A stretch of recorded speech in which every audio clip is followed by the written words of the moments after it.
А ёс зүй гэдэг өөрөө суур ойлголт, ёс зүйн хөрс бол хаанч адилхан. Одоо зөвхөн төрийн албан хаагчид биш шүү дээ. Ер нь бол одоо юу гэдгийг ажил дээрээ ирээд ёс зүйтэй. Ажлын бус цагаар гэртээ хараад ёс зүйгүй байж болохгүй шүү дээ.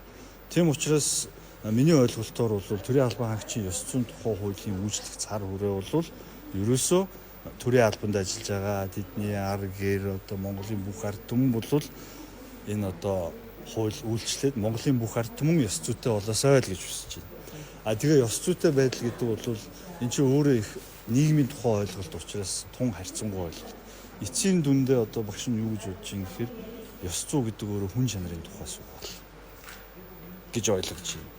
Хүнлэг сэтгэл, шудраг ёс, тийм ээ. Тэгээд одоо сүүлийн үед ямар бодлого баримталж байна гэхээр хүн одоо мэдлэгтэй байж болно, хэлтэй устай байж болно. Гэхдээ нөгөө ёс зүй, нөгөө харилцаа хандлага байхгүй бол энэ хүн хинч биш.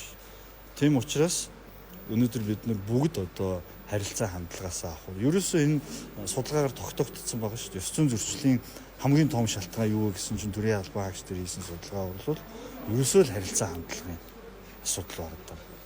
Бид нар харилцаан дээрээ л анхаарах хэрэгтэй. Хүнтэй нэг сайхан мэдлдэг тийм ээ. Ингээм бол тэгэл ёс зүйн зөрчил бол буурах байхаа л гэж бодож байна.